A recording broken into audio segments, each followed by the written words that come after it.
Hello everyone, આજે હું તમારી સાથે શેર કરીશ કાચી કેરીનો છુંદો બનાવવાની રેસીપી, જેમાં આપણે તડકા છાયાની પણ જરૂર નહીં પડે અને ખાંડનો પણ ઉપયોગ નહીં કરીએ.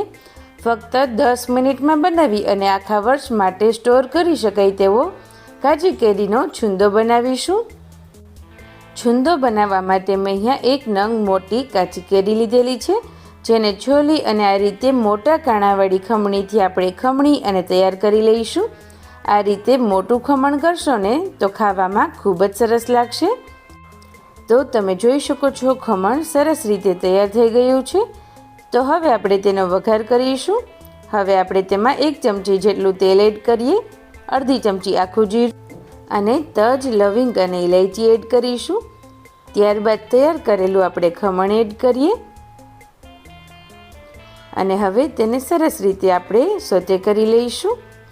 હવે આ સમયે આપણે તેમાં અડધી ચમચી જેટલી હળદર અને અડધી ચમચી જેટલું નમક એડ કરી અને સરસ રીતે મિક્સ કરી દઈએ.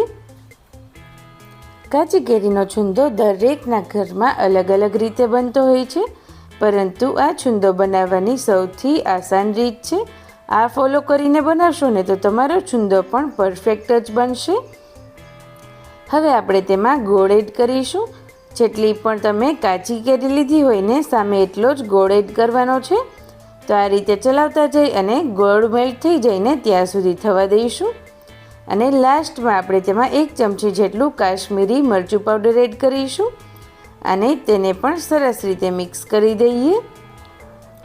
ગોળની એક તારની ચાસણી થવા લાગે ને ત્યાં સુધી આપણે થવા દઈશું. તો તમે જોઈ શકો છો છુંદો બની અને સરસ રીતે તૈયાર થઈ ગયો છે. હવે આપણે તેને રૂમ ટેમ્પરેચર પર આવી જઈ ત્યાં સુધી ઠરવા દઈશું અને ત્યારબાદ આ રીતે કોઈ પણ એક એરટાઇટ કન્ટેનરમાં ભરી અને સ્ટોર કરી દઈએ. તો તમને મારી આ રેસીપી સારી લાગી હોય તો પ્લીઝ આ વિડીયોને લાઇક, શેર અને ચેનલને જરૂરથી સબસ્ક્રાઈબ કરજો. Thank you.